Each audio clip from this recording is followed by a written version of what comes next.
The mystery. Sherlock Holmes. Never solved. There must always be a mystery that stands out above the rest, not just twisted and complicated, but real. This was not one of Arthur Conan Doyle's countless creations, the kind Sherlock Holmes would solve almost effortlessly. It was a real event that happened a long time ago and was never resolved. A police force that manipulated everything. A maid who acted strangely. 2 diamond brooches that looked almost identical. A man who had the bad luck of resembling the killer. A dozen witnesses whose photographic memory turned out to be far worse than they believed, and an Arthur Conan Doyle who knew something didn't fit. It happened in 1908. Marion Gilchrist, an 83-year-old unmarried woman, was at home alone, sitting in the living room with her glasses on, reading a magazine. She wasn't always alone. She had a maid, Helen, who helped her with the household chores. But at that moment, Helen had gone out to buy the newspaper, as she always did at 7 o'clock sharp in the evening. Arthur Adams, a neighbor and friend, was in the living room of his own house with his sisters when they heard a very loud noise coming from upstairs, from Mrs. Gilchrist's home, followed by 3 more loud knocks. She was an elderly lady who didn't like receiving visitors, but it had been said that if one day she fell and needed help, she would knock on the floor with her shoe several times as a signal. Adams went to check on her after hearing the sound, not because he felt obligated, but because it was loud enough to genuinely worry him.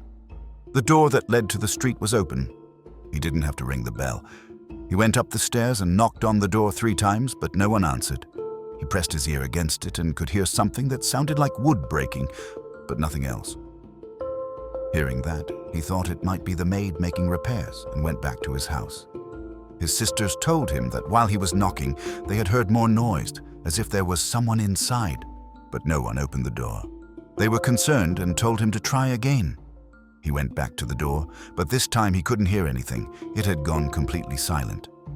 While he was concentrating, trying to distinguish any sound, the street door opened and he saw Helen, the maid, returning from buying the newspaper. He told her they had heard a loud noise in the house, and she said it was probably the kitchen clothesline pulleys coming loose. Adams wasn't convinced, so he stayed with her to check, now that he knew Helen hadn't been at home. Mrs. Gilchrist could have fallen. They opened the door and stood for a few seconds in the entryway without hearing anything, but as Helen headed toward the kitchen, they saw a man come out of one of the rooms. He walked calmly toward Arthur, and Arthur thought he was going to greet him, but instead, the man sidestepped quickly and ran down the stairs. Helen didn't ask who he was. She didn't seem surprised enough to go back to the door. Instead, she went to the kitchen to check her theory and said everything was fine. Adams, however, remained uneasy, and the fact that the man didn't say a single word and ran off only made things worse. He asked Helen where Mrs. Gilchrist was. They found her in the same place she had been before being left alone. In the dining room, but lying on the floor, lifeless. The magazine was still on the table, but her glasses were no longer on her face. They had been folded and left next to the magazine. Arthur ran down the stairs to try to catch the man, but by then he had disappeared. The windows and doors were closed. No locks had been forced. The investigation revealed that only one piece of jewelry was missing, a gold brooch set with diamonds. In one of the rooms, several documents were scattered on the floor, taken from a smashed wooden box. Her behavior was strange. Arthur himself told the police she hadn't seemed surprised to see a man leaving the house.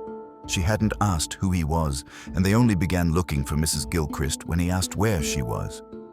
Later, when she had to describe the man, she gave 2 completely different versions. One initial account that matched Arthur's, and another that was similar to the description given by another witness. But it wasn't only her behavior. What came next was just as puzzling. Shortly afterward, a man was arrested for trying to sell a gold brooch with diamonds. Oscar Slater, an unfortunate man addicted to gambling and burdened with debts. They conducted a lineup, and both Helen and Arthur pointed to Slater as the one who looked most like the man they had seen. Neighbors who had noticed a stranger watching Gilchrist's house also identified him. A gambler, a bit of money trouble, and a suspect conveniently fitting the role. It was all too easy. The police acted with speed, with efficiency, and with an anger that seemed eager to close the case. He was sentenced to death. But suspicion that he was not the true culprit spread far enough to reduce his sentence to life in prison. Conan Doyle published a small work called The Case of Oscar Slater. In it, he recounted the entire story in detail, the inconsistencies, the unanswered questions, and the reasons he believed Slater was not guilty.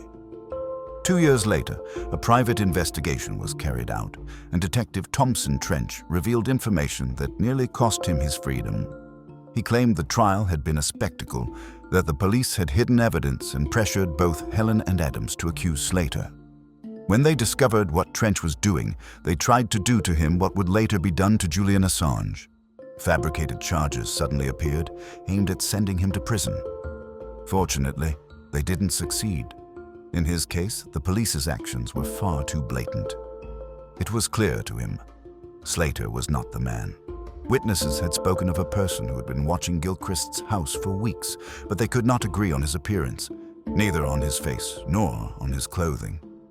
The maid and the neighbor who crossed paths with him weren't certain either. She had seen only one side of his face, and Arthur wasn't wearing his glasses. The image they had was blurry, despite having been face to face with him. This, along with not asking the right questions, nearly got Slater executed. In many cases, the witnesses did not say, "That is the man I saw," but rather, "He looks a lot like the man I saw." Then there was the most obvious reason. The brooch Slater had tried to sell was not the same one. A friend had given it to him to pawn. The police had known this from the start, but they didn't care. They forced the machinery to make him the perfect scapegoat. They had found a poor man who could not defend himself. What they didn't expect was that the case would attract the curiosity of many, including Conan Doyle himself, who had plenty to say.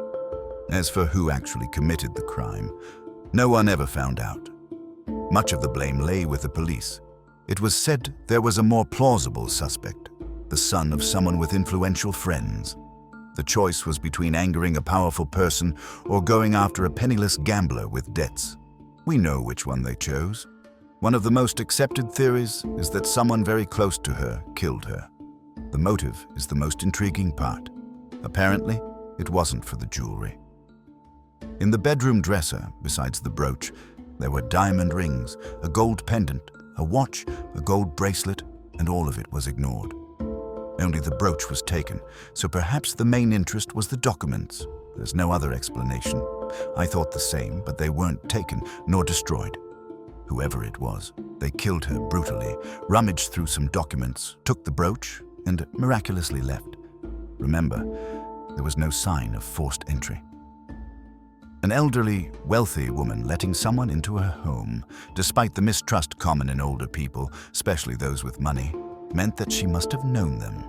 She was no exception. She was quite paranoid about being robbed. And it seems she had reason to be.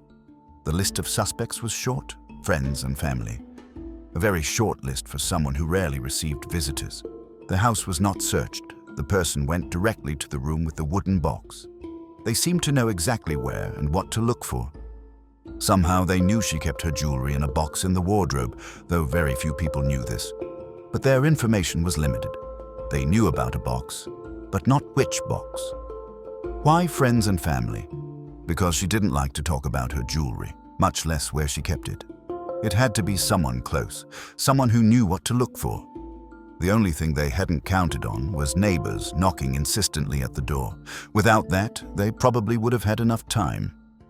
All right, let's imagine the suspect Conan Doyle referred to. He thought it was possible the killer had duplicated the keys. There would be no forced door, no screams from the woman, because she might have thought it was the maid who had forgotten something. She would only realize the truth upon seeing him in the doorway of the dining room, and before she could finish asking who he was, he would have attacked her. So far, it all fits. He gets nervous seeing the old woman try to call for help, searches the box but doesn't find the jewelry, glances over the dresser, and under the pressure of the neighbor knocking, takes only the brooch upon hearing the door open. Perhaps he had also planned to attack the maid, but seeing another person there made him change his mind. When he heard footsteps, he walked out as calmly as possible, but as soon as he passed them, he bolted down the stairs. The only thing that remains unexplained in this theory is why someone who had keys would choose to act in such a short time frame, knowing there were better opportunities. when the maid had the day off or during longer errands. Remember, the neighbors had seen a man watching the house for weeks. He would have known this. It doesn't add up for someone with keys. Without going into detail, the attack was brutal. Many blows to the head. Yet despite this, the rest of the house was spotless. That tells us two things. The attack occurred in the living room, and somehow the killer didn't get their hands dirty. This was an attack driven by panic. If we remember what Adams and his sister said, there was one very loud noise, the fall, followed by 3 more blows. Those 3 were the woman trying to signal for help. The man must have become enraged upon seeing her do this and continued attacking her on the floor. Those would be the blows the sisters heard while Arthur was knocking at the door. Ironically, the ferocity of the attack made even more noise. He acted out of panic. He had no experience. How did he manage to do it without getting blood on his hands? There was talk of gloves, but someone trapped in that situation would act impulsively, and stealing only one piece of jewelry points to someone very nervous, poorly prepared. He almost certainly hadn't intended to attack her that way. In his mind, the plan had been enter, deliver a blow to the head to knock her unconscious, and take the jewelry. What he actually did was enter, deliver a blow to the head, see her trying to call for help, and then Conan Doyle thought he might have used a chair.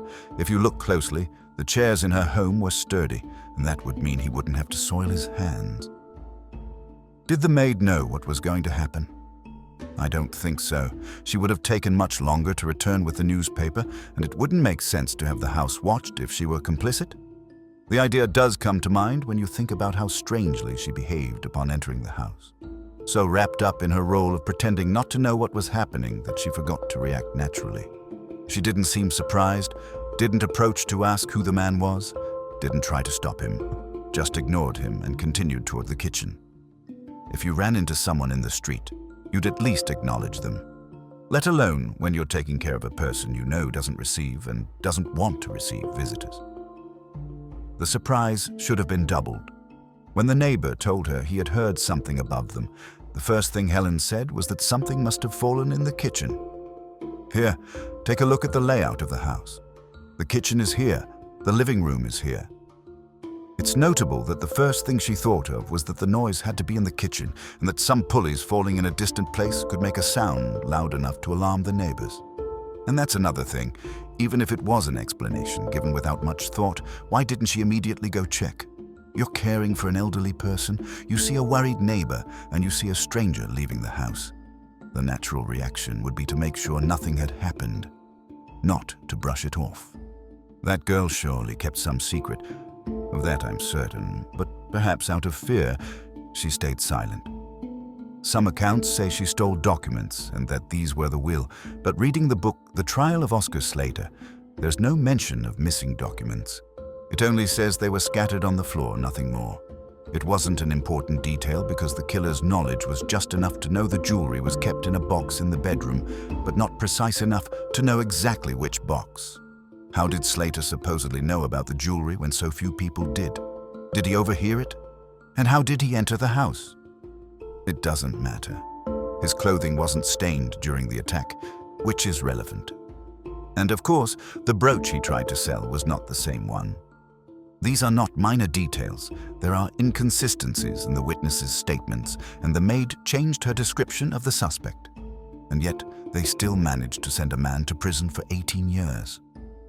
This paints a picture of someone careful, meticulous, who had been watching them for weeks to learn their routines, and yet chose the worst possible moment to act. When she went out to buy the newspaper, it left a window of barely 10 minutes. Why not choose Thursday night when the maid wasn't home? Why not choose a time when she went shopping and took longer? He would have known these things if he had been watching for weeks. If he risked acting in such a short window, it's because it was his only option. That means it had to be at 7, to be able to trick her. Seeing Helen leave and immediately knocking so the old woman would think the maid had forgotten her keys and would open the door. If he was unlucky and she was suspicious, he would simply leave. If she let him in, he would do what he came to do. With that, we know the duplicate key theory could not have been the case. He would have chosen another moment. As for how he got in, that mystery is far from solved. There's a detail I've been holding back on purpose. The sides of the door leading into the house were made of glass.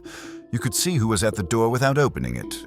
That's why Conan Doyle believed the only alternative, crazy as it sounded, was duplicate keys. Because a lone elderly woman afraid of being robbed would, at the very least, look through the glass before opening the door. And if it was a familiar face, we're back to the earlier point. She would have chosen the worst possible time to open it. If I had to suggest one possibility, I'd say it was a family member. As I mentioned earlier, it would be someone who knew about the jewelry from stories told by other family members. It could have been a son, a brother, or a nephew. I'm fairly certain she had no children, so the most likely would be a brother or his children, a nephew. But given that the man seen was around his 30s, it would have been a nephew. What's harder to determine is whether the idea came from the brothers to claim the inheritance or solely from the nephew with the intention of stealing the jewelry. If it were the first, they wouldn't waste time looking for jewelry, since with no children, the brothers were direct beneficiaries. There would be no need to steal them. That's why I lean toward the second. The nephew, who knew about the jewelry, but in the end took only the brooch because he panicked. And just like the killer, that piece of jewelry was never found.